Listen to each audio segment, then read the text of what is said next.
Mr. Abate, you said how many new megawatts were installed for wind in 2007? In the United States, 5,244. 5,244. And that represented 30% of all new electricity installed in the country last year? All new nameplate capacity, 30%, correct. Second to only natural gas. Natural gas was what percent? It was first, I believe it was about half. About 50%? Yep. And I think it was about 10% was coal, yep. And the rest came from all other sources. So what would you predict would happen in 2008, this year, if the production tax credit is extended? Well, it's a good question, and when you look at our view, we can see the next couple of years. The market is long on turbines right now, with a full confidence that the production tax credit will be extended. The performers for these investors all have that in them.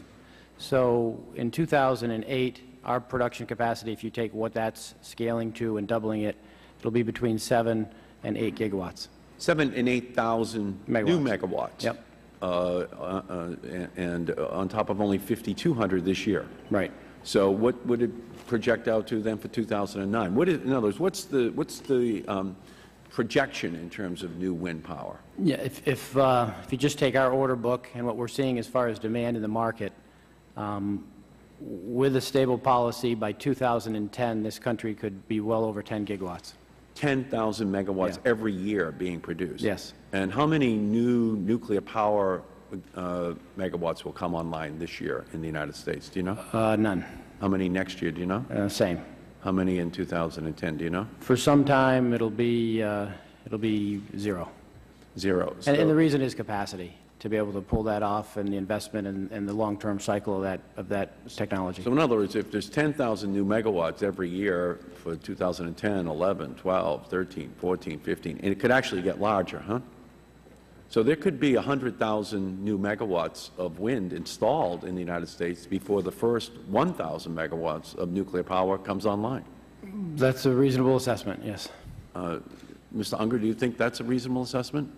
But, the market will. Could you move in and turn on the microphone, please? Yeah, I think the market will speak to that. One of the things that I look at is who's willing to finance these projects. Public markets, investment bankers and the like, are very willing to fund wind projects, very willing to fund geothermal projects, willing to fund biomass projects. It doesn't appear to be an appetite today to fund nuclear projects. The French are building, I think, the most advanced nuclear technology plant in the world today. It's $2 billion, and it's already years behind schedule.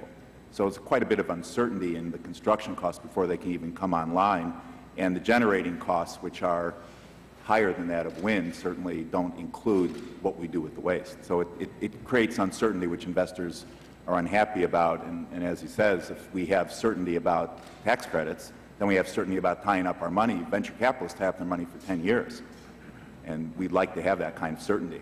So you're saying that you agree with Mr. Abate's projection for how rapidly this is going to increase in the wind sector? Completely. Or is he even being conservative?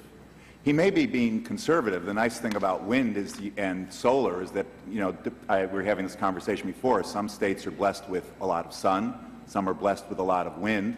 You can scale these plants. The kind of commercial plants we're talking about here are very, very large, but in rural America, where there's fewer access to generation lines and the like, you can also have smaller plants like this, which create a lot of local jobs around local economies. It's very difficult to do that with very large coal-fired or nuclear-fired plants. So, and Ms. Lockwood, what do you think is the potential in Arizona for solar power by 2015? How many megawatts do you think you can be producing?